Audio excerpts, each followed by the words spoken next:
तो पिछले 24 घंटों में हमने देखा कि दक्षिण भारत में अभी भी अच्छी बारिश जारी है। पूर्वोत्तर भारत में भी बारिश की गतिविधियां काफ़ी अच्छी हुई हैं। पूर्वी भारत में और मध्य भारत के कई इलाकों में बारिश की गतिविधियों में काफ़ी ज़्यादा कमी देखने को मिली है। गुजरात में भी कुछ इलाकों में बारिश की गतिविधियां ठीक ठाक रही। हरियाणा और उसके आसपास के इलाकों में झमाझम बारिश कई इलाकों में देखने को मिली। और जो पहाड़ी इलाके थे उस इलाके में जो बादल फटने जैसी स्थिति थी और बहुत ज़्यादा मूसलाधार बारिश हो रही थी उसमें भी कमी आई है। लेकिन अब पहले शुरुआत करेंगे इस वीडियो की मध्य भारत से, क्योंकि मध्य भारत में ही इस समय एक्सिस ऑफ मानसून तरफ थी।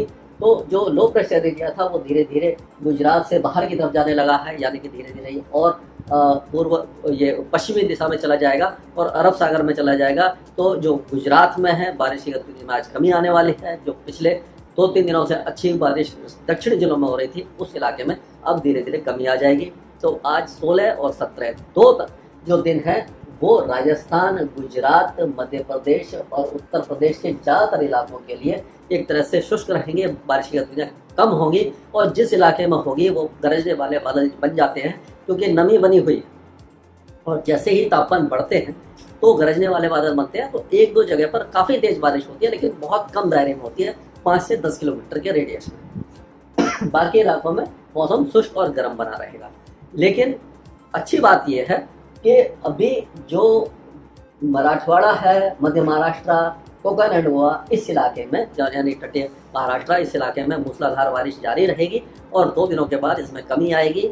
और मध्य प्रदेश के जो इलाके हैं इस इलाके में जो दक्षिणी है और दक्षिण पश्चिमी जिले हैं इस इलाके में कुछ न कुछ वेदर एक्टिविटी होती रहेगी। 17 तारीख से जो पूर्वी मध्य प्रदेश है, सीधी, सतना, पाना और सिंगरौली हो गया और उमरिया, दमोह, इन इलाकों में बारिश की गतिविधियाँ बढ़ेंगे। और 18 तारीख से मध्य प्रदेश के लगभग पूरे जिलों में बारिश की गतिविधियाँ अच्छी हो जाएंगी। 18 और 19 तारीख को 18 या 19 तारीख को हमें उम्मीद है कि ग्वालियर, दतिया, मुरैना और उसके आसपास के इलाकों में काफ़ी अच्छी यानी मूसलाधार बारिश देखने को मिल सकती है। छत्तीसगढ़ में भी मानसून अभी कमज़ोर बना हुआ है, लेकिन मानसून 17-18 तारीख से इस इलाके में भी रिवाइव होने की उम्मीद दिखाई दे रही है। अगर उत्तर भारत की बात करें तो उत्तर भारत में इस समय जो ट्रफ रेखा है वो उत्तराखंड से लेकर के पूर्वोत्तर राज्यों तक बनी हुई है और असम में एक चक्रवाती हवा का क्षेत्र बना हुआ है। तो जो अभी हिमाचल प्रदेश, उत्तराखंड, इन इलाकों में अगले 24 घंटों तक तो मानसून काफ़ी कमज़ोर रहेगा। लेकिन कल या परसों जो मानसून की गतिविधियां हैं काफ़ी ज़्यादा उग्र एक बार फिर होने वाली हैं।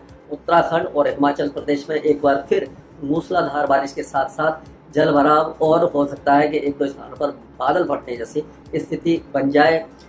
यानी कि जो भी लोग प्लान कर रहे हैं पहाड़ों की तरफ जाने का वो अभी अवॉइड करें कम से कम 2-3 दिनों के लिए, क्योंकि उस समय बारिश की गतिविधियाँ बहुत ज़्यादा होंगी और आपको दिक्कत का सामना करना पड़ सकता है। तो ये गनीमत मतलब कि अच्छा यही रहेगा कि आप थोड़ा सा अवॉइड करें, वेट करें और उसके बाद 1 हफ्ते के बाद जब मानसून थोड़ा सा इस इलाके में कमज़ोर पड़ने लगेगा तब वहाँ जाने की प्लान बनाएं। और पंजाब, हरियाणा, दिल्ली और पश्चिमी उत्तर प्रदेश, इन इलाकों में मानसून का रिवाइवल अगले 24 से 48 घंटों में एक बार फिर होगा। अभी तक जो बारिश की गतिविधियाँ थी वो टुकड़ों में थी। 18 तारीख से 17 की रात या 18 तारीख से झमाझम बारिश यानी कई इलाकों में काफ़ी तेज बारिश होने की संभावना दिखाई दे रही है। खास करके पश्चिमी और दक्षिण पश्चिमी उत्तर प्रदेश में, जैसे कि मेरठ से लेकर के बुलंदशहर, ये एटा, मथुरा, हाथरस, आगरा, अलीगढ़, इन सारे इलाकों में काफ़ी तेज बारिश होने की संभावना है। झांसी, ग्वालियर और इसके आसपास के इलाकों में भी बारिश की गतिविधियाँ काफ़ी तेज होंगी। और ऐसे ही पूर्वी भारत में बिहार, झारखंड और पश्चिम बंगाल में भी मानसून 17 तारीख से रिवाइव करेगा, यानी कि दोबारा एक्टिव होगा और अगले 3-4 दिनों तक बारिश की गतिविधियाँ काफ़ी अच्छी होने वाली हैं। हालांकि बाढ़ जैसी स्थिति इस बार देखने को नहीं मिलेगी बिहार में, क्योंकि नेपाल की पहाड़ियों पर बहुत ज़्यादा तेज बारिश नहीं होगी। लेकिन जो पूर्वोत्तर राज्य है उस इलाके में एक बार फिर बारिश की गतिविधियाँ बढ़ सकती हैं और काफ़ी जगहों पर तेज बारिश की संभावना नजर आ रही है। और अब गंगे पश्चिम बंगाल के साथ साथ उड़ीसा के कई भागों में बारिश की गतिविधियाँ हल्की से मध्यम ही रहेंगी। और अगर बात करें हम राजस्थान की, तो राजस्थान में भी 17 तारीख से तो मतलब बहुत ज़्यादा बारिश नहीं होगी। 18 तारीख से जब ये monsoon trough, axis of monsoon trough इस जगह आ जाएगी, यानी कि हरियाणा से लेकर के इस तरह से आगे जाएगी, तो उस समय अरब सागर से भी नमी वाली हवाएं आएंगी और बंगाल की खाड़ी से भी नमी वाली हवाएं आएंगी। जब इस तरह से हवा आएंगी तो पूर्वी राजस्थान में यानी कि धौलपुर और ये कह सकते हैं चुरू, झुंझुनू, हनुमानगढ़, सीकर, अलवर, जयपुर, सवाई माधोपुर, कोटा, बूंदी, बारन, टोंक, भीलवाड़ा, इन सारे इलाकों में अच्छी बारिश होगी। और धीरे धीरे जैसे कि बारिश अभी आपने देखी थी जैसलमेर, जोधपुर, बाड़मेर, फलौदी, नागौर, इन इलाकों में भी 18 और 19 तारीख को बारिश की गतिविधियाँ बढ़ जाएंगी। और उसी तरह गुजरात में भी बनसकांठा, साबरकांठा, इन इलाकों को 18, 19 और 20 तारीख में हो सकता है कि बारिश की गतिविधियाँ कुछ ठीक ठाक मिल जाए। और बाकी जो गुजरात के इलाके हैं उस इलाके में भी बारिश अच्छी होगी। और जैसे हमने बताया मध्य प्रदेश के ज़्यादातर इलाकों में यानी कि इधर से सीधी, सतना, उमरिया, दमोह से लेकर के जो उज्जैन, रतलाम, नीमच, धार, खांडवा, खरगोन, इन सारे इलाकों में बारिश की गतिविधियाँ 17, 18 तारीख से बढ़ेंगी और काफ़ी अच्छी बारिश देखने को मिलेगी। महाराष्ट्र में भी जो मानसून है अभी अच्छा बना हुआ है, काफ़ी अच्छी बारिश हो रही है, इसमें लगातार जारी रहेगी। लेकिन अब धीरे धीरे जो वेदर एक्टिविटी है वो सिमट जाएगी जो तटीय महाराष्ट्र है वहाँ पर, और मध्य महाराष्ट्र में, विदर्भ और मराठवाड़ा में 1-2 दिनों के बाद बारिश में थोड़ी सी कमी आने की संभावना नजर आ रही है। जो दक्षिण भारत की बात करें तो तटीय कर्नाटका, गोवा और उसके आसपास के इलाके यानी कि केरल के इलाकों में बारिश की गतिविधियाँ काफ़ी अच्छी रहने वाली हैं। गोवा और उसके आसपास के इलाकों में 24 से 48 घंटों के दौरान हमें उम्मीद है कि भारी बारिश, भारी से अति भारी बारिश हो सकती है। हो सकता है कि 150-200 मिलीमीटर की बारिश कई इलाकों में देखने को मिल जाए। उसी तरह तटीय कर्नाटका में, बेलगावी वगैरह में भी मूसलाधार बारिश के कारण जल भराव होने की संभावना हमें नजर आ रही है। तो पहले से ही थोड़ा सा सावधानी बरतने की जरूरत है। आंतरिक कर्नाटका में भी बारिश काफ़ी अच्छी रहने वाली है। तेलंगाना में बारिश की गतिविधियाँ लाइट टू मॉडरेट रहेंगी, 1-2 अच्छा स्पेल देखने को मिल सकता है। रायलसीमा में भी जो बारिश की गतिविधियाँ हैं लाइट टू मॉडरेट रहेंगी। अभी जो 2 दिनों से तमिलनाडु में अच्छी बारिश चल रही थी इसमें थोड़ी सी कमी आएगी, लेकिन फिर भी मौसम पूरी तरह शुष्क नहीं रहेगा। और अंडमान और निकोबार द्वीप समूह में लाइट टू मॉडरेट और 1-2 अच्छा स्पेल हो सकता है, लेकिन लक्षद्वीप के ज़्यादातर इलाके शुष्क रहेंगे। 1-2 स्थानों पर हल्की बारिश होने की संभावना है।